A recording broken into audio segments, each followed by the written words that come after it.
Hey everybody, I'm back. Just kind of want to show you where we are in the build here. What's going on? How it's progressing. Because I have got some things done, and I was trying not to cheat, but I was also trying to make up some time too. So in the last video, we finished the lower hull, installed the photo etch grill, basically all the lower suspension components. This is done, and that got us up to basically step number 4, which is the road wheels, drive sprockets, and idler wheels. And those are all here, ready to go. They're all cleaned up and primed and painted and everything. Well, what the hell did I say that for? They're ready to go. They've been cleaned up. They have not been primed and painted. And I have the road wheels here that I need to work on. But there's something I wanted to show you about that step before I move on. So let me pull out a couple of these road wheels. So unfortunately, this is one of the more tedious parts of the build. Now I use the testers cement to glue these 2-part road wheels together. There are 6 of these per side, so there's a total of 12. And let me zoom in a tad. So hopefully you guys can see this okay. So, the issue with this road wheel, and I'm going to zoom in all the way. I hope you guys can see this. Oops. Wrong way. Oop, come on. So that's all the way. Come on, focus camera. Just having a tough time. Zoom back out a little. Okay. I hope you can see it. I hope there's enough detail. There is a mold line running right down the middle of each one of these wheels. And they have to be removed. Well, and it doesn't have to be removed, but I mean, I want to remove it because the actual vehicles, went back and looked at a bunch of photographs, and I certainly didn't see any Panzer III chassis that had this mold seam. So that's going to be tedious. That's going to be pretty boring. You guys don't need to see me do that. I'm going to do that off camera. Now I cheated a little. Let me zoom back out. What I did is, while I was waiting on stuff to dry, I actually skipped ahead to step number 5. And I glued on this spare track holder that goes at the front of the hull here. Now I did not, as you can see in the pictures, I did not install the spare tracks because I'm going to paint those, prime and paint those separately. And then I moved on to step number 6. And step number 6 is, voila, the upper hull. And I installed these, just per the instructions here, these side plates, engine access panels, engine, access protection panels with some really nice finely molded cast texture to those too, by the way. And this also required a bit of pin vicing, so I had to whip out my trusty Tamiya pin vice again, and I had to drill a total of how many holes was it? 4 total. So I had to drill a hole here, and then 2 on the side using a 1mm drill bit. That was accomplished. Oh, and I had to glue in these engine access intakes here on the left and right of the hull. Now, there is something I want to point out about the glue. Now, I'm going to show you a couple things here real fast. Let me zoom in. Oops. Hope everyone can see these okay. So, what I did is, you'll notice that I glued the engine access hatches actually from the back. Now, you can use the Tamiya Thin, and actually it's one of the nice things about Tamiya Thin, Extra Thin, is I can glue this seam, you brush it on with the Extra Thin, and the capillary action causes it to flow into the little nooks and crannies, and you get your bond. But I can also just as easily glue it from the back with the tester cement. Once again, I like, I can do it that way, it doesn't show, and it makes a nice, really strong bond. And another thing I'm going to show, this is going to happen as you're gluing stuff, and let me zoom in a little more. I hope you can see this. Yeah, you can see that. Right here, I actually used Tamiya Extra Thin on this part. I used the tester cement from the backside on this part. And this stuff's really hot. In other words, it's going to dissolve the plastic very quickly. It was a little aggressive. I was a little slow in removing my finger, and I got a fingerprint right along the top of this access hatch. So I'm going to go back and remove that just with a bit of sanding. That's going to happen, so you don't have to panic or freak out, so it's not a big deal. So got along with step number 6. So next thing I'm going to do is I'm going to clean up these road wheels, and then I'm going to come back and remove this fingerprint, and then we'll get into step number 7. I'll be back in a bit, guys. Okay, I had a thought, I forgot I wanted to cover this. So when it comes down to cleaning up the road wheel, there's several ways to do this. I've even seen one enterprising chap that chalks these wheels into a Dremel tool, spins them, puts some sandpaper around it, and then spins them clean that way. You can certainly do that, but you also be darn careful because you can create enough heat and friction to damage the part. So traditional thinking would have you use a sanding stick, much like this one, and all that would involve is, sanding off the seam, and that's certainly doable. You can do it within a reasonable amount of time. But I have sanded, a lot of seams off of road wheels, and it's pretty tedious. It's almost as bad, but not quite as bad as assembling link by link tracks. So that can be done that way. But I've come to like, as my personal favorite, the easiest way to remove this mold line we've been talking about on here, the little mold line right around the reel, is to take my hobby knife, and this is the general purpose blade out of my Swan Morton set that I bought, and take the back side of the blade and just scrape it across the wheel.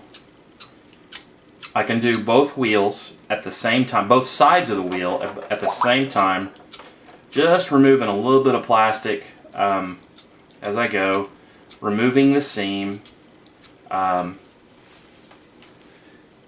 sorry, Jerry's rattling in the background there, removing and taking off that seam of both pieces at the same time, so pretty time expedient.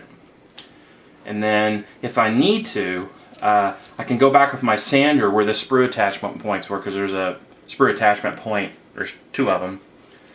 I can go back and just hit that real fast just to kind of clean it up a little bit. But this is kind of my preferred method. I think it's probably the most time expedient. So anyways, I just wanted to share that. That's just kind of a quick idea on cleaning up the mold line off the road wheels. So I'll be back in a bit, guys. See ya. Alright guys, I'm back. So, done cleaning up the road wheels. The mold lines are all completely removed, which means step number 4 is complete. And I'm going to count step number 5 complete because it's only spare tracks. I'm going to do that toward the end of the build. I've already mentioned step number 6 is complete, and I showed you kind of the progress on that. So, going right into step number 7.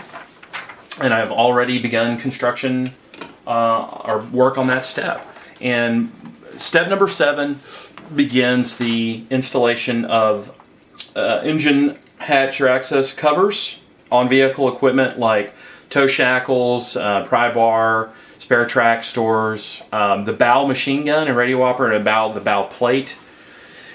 I'm not sure what these are for. If they're not air intake or ventilation intakes, maybe rear lights. I'm not sure totally.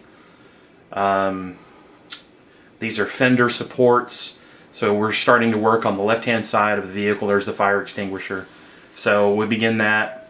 And what I've done already is I installed the front bow plate, or the front plate, and these 2 pieces here. And I'm going to show you another one of these little optional steps that I wanted to cover. So let me zoom in. So one of the steps I'm supposed to perform is the installation of the radio operator or bow machine gun. And if you can take a look here, you shall see the kit part. In fact, let me see if I can't zoom in just a little more for you. There's the kit part. Not a lot of detail, basic simple styrene part. And let me tell you right now, you can install this, no problem. And it would look fine. You paint it up, you probably wouldn't even notice. But I want to do something a little extra. So I'm going to use this from RB Models in Poland. It's a 7.92mm MG34 machine gun barrel with a separate cooling jacket. And look at the difference in the detail. There is no comparison. So let me zoom in a bit more. If the camera is going to cooperate for us or not.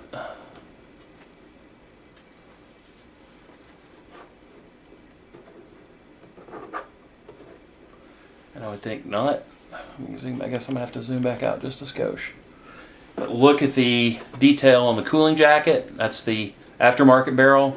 And that's the, of course, the kit barrel. Now, if you look at the front of the hole where this is going to be installed, you'll see a hole. It's already too large. But to accommodate this and make it roughly the correct length, I'm going to have to drill a hole in this to install it. And I'm going to have to whip out my pen vise again, which I've got handy here and ready to do. So I'm going to conduct that, install it, and I'll be right back. And here I am again, guys. We're back, and I have installed the machine gun barrel. And let me zoom in so you guys can take a look at it. Oops. There it is. I really like it. Now, I was going to drill a slightly bigger hole so I could insert it back that way a little more. I'll be honest with you, it's sticking out probably, it's not to scale, it's sticking out a little far. But you know what, I don't care because I love the way it looks. I actually wanted to show off the cooling jacket of detail a bit. I mean, it's really very beautiful. Let me put something behind this so the camera will focus a bit better. Hang on, let me find something with a white background. How about a yellow background? Does that work? The detail on this barrel, and by the way, they're really inexpensive. The barrel was like $3 or $4. You guys can see this. The cooling jacket, by the way, the air cooling jacket for this machine gun barrel is actually a separate piece. So I glued that first. You guys can see it. It's really pretty impressive. I'm really happy. Like I said, it's really a bit long. It's probably I don't know, 4 or 5 millimeters out too far. But you know what? I don't care. I'm not that much of a rivet counter. So you know, what are you going to do, right? Now, so what we're going to do is we're going to continue on with step number 7. This is where Tamiya Extra Thin begins to be needed as I glue these surface parts. And I'm going to glue this little piece here. So let me show you why this stuff is so great. I'm going to zoom in so you guys can see this. So I just put down this little tiny part that's located right here. And I'm going to grab my extra thin, take off the excess, and I'm just going to touch it. And the glue just flows right in around it. Boom, done. That's why we use extra thin. And I'm going to place its mate on the other side of that. More extra thin. Part applied. Boom, done. And it evaporates in seconds. Any little glue streaks or glue marks that you see during this process, once you prime and paint the vehicle, you will not see it at all. So, I'm going to trudge on with step number 7, and I will be back momentarily.